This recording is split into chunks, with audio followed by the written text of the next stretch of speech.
Hello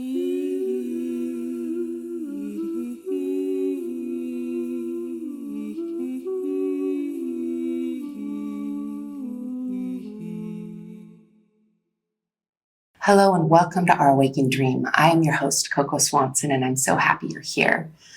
I am a spiritual strategist, a forever mentor, and a forever seeker. On this channel, on this show, I go over one basic astrology theme that's moving through the week or the season that's relevant right now. And ideally, I'm doing this in a way that's beginner friendly and that lands in a way that is relevant in your life. So please always give me feedback because this is a newer venture. It's just been a handful of months that I've been doing this here on this podcast, on this show. And so please offer me feedback. And if you like it, I ask you a favor to review it. Review it on podcast or subscribe on YouTube, because that allows this to create traction and to be accessible to more people. So thanks in advance for doing that. This week, I'm going to be focusing on Uranus. Uranus is a planet that takes about 7 or 8 years to transition through each zodiac. So it's just entered this July, this summer. It entered into Gemini. It had been in Taurus for the last 7 to 8 years, and it will be making one last final dip into Taurus coming up in November, from November 7th or 8th, depending on where you're at in the world, to April 26th. So right now, I'm talking about something that's going on for the next couple weeks, almost 2 weeks, to bring into your awareness, because it's important. Because when a planet, especially an outer planet, the outer planets move in its eras. It's 7 years. In 7 years, a lot can change. And Uranus, when it enters a sign, causes disruption. It disrupts any status quo, anything in the sign it visits. It disrupts if it's not meant to pass the test of time. Uranus is Aquarius's planet, and Aquarius is about universal truth. It's about ethics. It's about how everything works together, how we network together, how we, the people, are moving for the people, for the betterment of all. And for me, my brain tends to simplify things in order to understand them. So with Uranus and Aquarius, they're combined. Again, it's Uranus and is one of Aquarius's planets. And it brings about ethics, change in ethics, an awakening to how we are in the ethics of whatever sign it's in. When it enters a sign, it will explode like lightning bolt awakening, which is quite disruptive for a human nervous system, to have lightning bolt awakening of what's not working. So it entered into July, into Uranus entered into Gemini in July. And then it stationed retrograde September 6th. So basically since then, so we had from July to September, there was a lightning bolt awakening in Gemini, somewhere in your world and in our world. So let's unpack what that means a little bit more. Gemini. Gemini is the sign of communication. It's a sign of how we gather and share information. It's the sign of sisterhood or brotherhood, how we engage and communicate together. And when Uranus comes to zap it, we'll have a lightning bolt awakening and pointing very clearly at what's not working.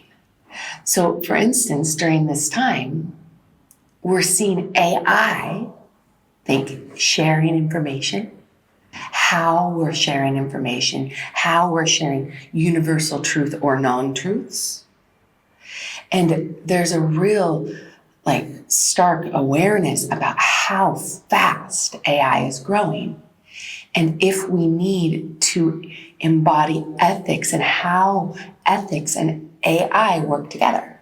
So that's an example of as Uranus enters that's an example of how Uranus awakens, lightning bolt awakening quite quick, whatever it touches. So when a planet stations retrograde, all it means is that from our perspective as humans, that it looks like it's going backwards. And when it looks like it's going backwards, that really impacts us at a subconscious level. It's a time that we review, revisit everything that was just illuminated. So Uranus retrograde back to that very beginning degree, because it's only moved 1 degree into Gemini, but it's moving right now. It's at 0 degrees. It's moving backwards. 0 degrees of Gemini. The 0 degree point, that's the very beginning of the sign. And the 29th degree, that's the last degree of the last sign. It's a really important point in the zodiac of any sign, the beginning and the ending. We finish something up at the ending, whatever we just learned through that planet's transit, through that sign, we assimilate and button up, we level up, or we can level down, depending on what wisdom we've integrated. And then when we shift into the next sign, it brings about stark, especially with Uranus, a stark awakening, oftentimes kind of ouchy. I mean, do you like getting hit by lightning? Uranus is electric. It's like something was working and now it's just ick, or now it's just not. It's just a lightning bolt awakening. And once something is illuminated, it's always illuminated. We can't forget what we see once we see it with stark, bright eyes of the illuminator of Uranus. So my curiosity, let me look at my notes so I stay on track. Yeah, it's how are we sharing information? It's technology. It's how we're in dialogue and how we're in communication with each other and ourselves. And it's testing our minds. So as always with my practices, the first practice I suggest is based on observation, because we need to observe what's going on in order to take the pulse on how we're doing. So since July, what has been illuminated in your realm? Where is Uranus right now in your natal chart? The placement of Uranus in whichever house it's in indicates where you'll be having that lightning bolt awakening. So are you experiencing awakening that's been kind of rude awakening in communication, in how you're perceiving, how you're communicating with sisters or brothers? Gemini is about communication, about sisterhood, brotherhood. And where is that landing in your life? Have you noticed that at a personal? That'd be one of the personal places in your chart. Are you noticing it at a professional level? Or have you been really focused on what is unethical, which is a lot right now, and how we're working with each other globally in communication or with AI? And that is what is ready to be revisited during this time of retrograde in Gemini, especially until November 7th or 8th, when it moves back into Taurus, which is a totally different zodiac sign. I'll talk about that more when it does move back. It's about values, resources. But right now, till November 7th or 8th, it's a perfect time to revisit and ritualize, create moments in time. For me, a ritual is any moment in time that I imbue with intention, with breath, because my intention and my breath allows for things to start to change at a core energetic level. And so, what areas have the lightning bolt ouchies in communications been hitting in your world? That's number one, to simply observe. So step number 2 that I'm suggesting for this week is about whimsy and imagination. I suggest whimsy and imagination because Gemini loves whimsy and imagination. It's fluttering around, gathering and regathering material. It's looking for possibilities. It's the pollinator. It's like the little bees buzzing around and collecting and sharing. Well, what if we take that which has been so ouchy in its illumination? What's been illuminated in communication since July for you? And what have you been revisiting within that, right? Since in the last month and a half. And let's play the what if game. What if best case scenario? So this is where the sky's the limit. You could imagine, it's imagining solution beyond our wildest dreams. It's like, what if, and then we wave a magic wand. It says, we need to learn to dream big. And we can learn to dream big by imagining that we have a magic wand and anything can take place. So if anything could take place in whatever area has had that lightning bolt awakening in communication, what might happen? And this is something I'd suggest with Gemini, that you speak either out loud to yourself. We give words, we give our intentions so much power when we give them the gift of our voice. It concretizes, it brings things down to earth in a way that impacts, it strengthens the power of our intention when we bring words to our intention.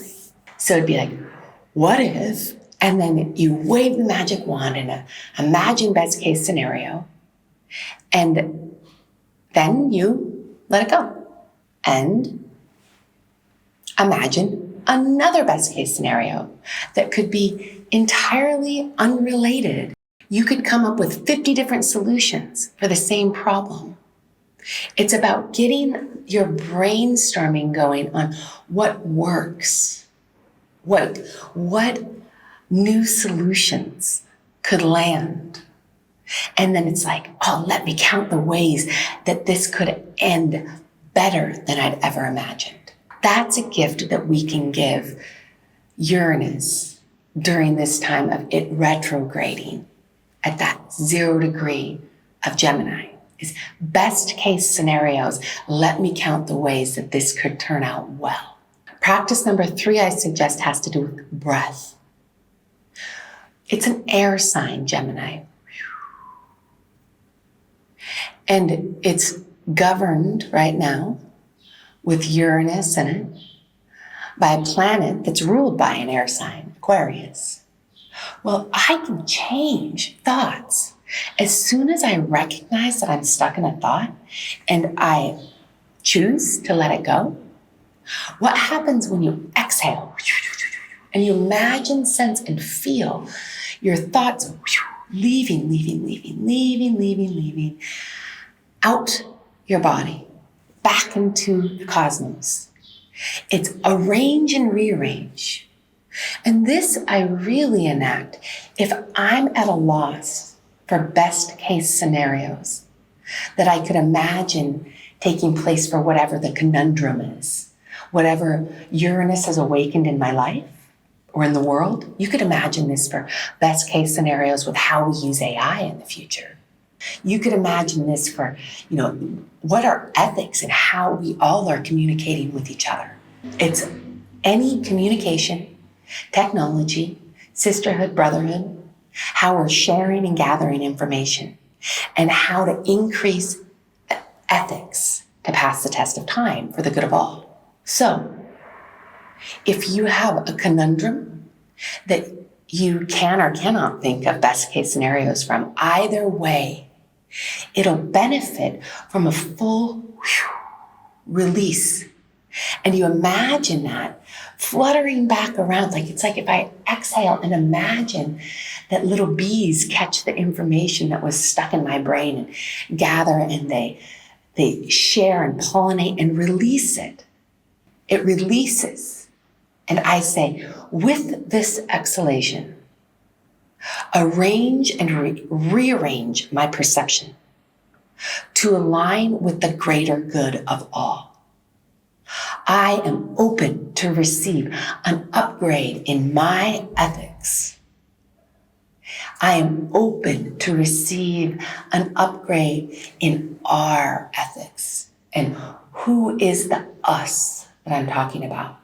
It could be me and you. If we had some sort of communication mishap that's been brewing over time. It could be me and me, how I'm communicating with me. And it's us, how we're communicating with each other. We could even extend it out, like how we're communicating galactically. That's Aquarius, is how we're connected to all that is. So it's time that we highlight that which is outdated in how we're thinking, how we're communicating. And we bring it back to the drawing board. As Uranus is retrograde at 0 degrees of Gemini. And we imagine whimsy and imagination that feels good of other solutions. And then we release it, arrange and rearrange through our breath, through our spoken word, or through our song. I release all outdated perceptions. I like adding song to most things because I find it also increases impact. And I am all about impact. I will take myself so not seriously, if need be, to increase the impact of my intention. So I exhale and I say, arrange and rearrange, arrange and rearrange. I release my perception back to source, and I'm open to receive new ways of seeing, new ways of being that will come and land and be awakened as Uranus comes back into Gemini in April. So between now and November 7th and 8th, this is a great time for this because it will dip back into Taurus until spring. This is long transits, really important. So let me know how this lands. This is for you. Feel free to message me, ask questions, etc. It's a pleasure having you here. And until next week, thank you, thank you, thank you. Mwah.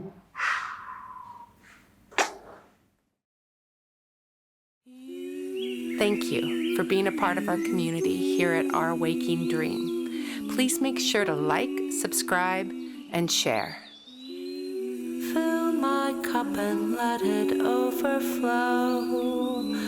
Let it overflow with love.